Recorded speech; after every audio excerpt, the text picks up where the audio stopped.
नमः पार्वती पतये हर हर महादेव शंभो शंकर ब्रह्ममुरारिसुरार्चितलिङ्गं निर्मलभासितशोभितलिङ्गम्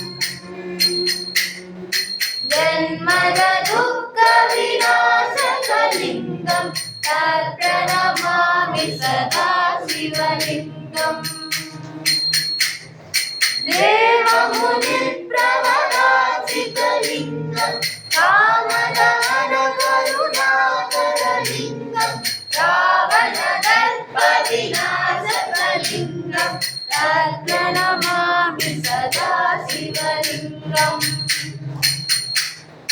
सर्वसुगन्धसुलेपितलिङ्गं बुद्धिविवर्धनकारणलिङ्गम् सिद्धसुरासुरवन्दितलिङ्गं तत्प्रणमामि सदा शिवलिङ्गम्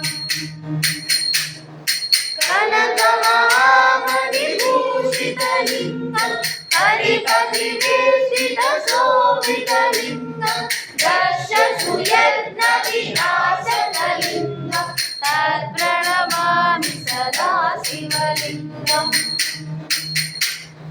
कुङ्कुमचन्दनलेपितलिङ्गं पङ्कजहारसुशोभितलिङ्गम् सञ्चितपापविनाशकलिङ्गं तत्प्रणमामि सदा शिवलिङ्गम् देवगणार्चितसेवितलिङ्गं भावैर्भक्तिविरेवचलिङ्गं दिनकरकोटिप्रभाकरलिङ्गं तत्प्रणमामि सदा शिवलिङ्गम्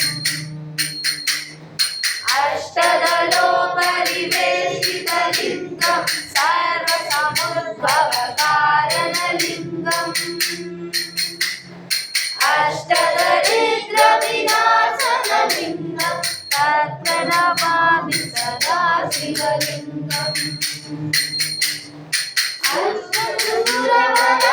अष्टसुरवरपूजितलिङ्गं सुरवरपुष्पसदाचितलिङ्गं परमपरं परमात्मकलिङ्गं तत्प्रणमामि सदा शिवलिङ्गम्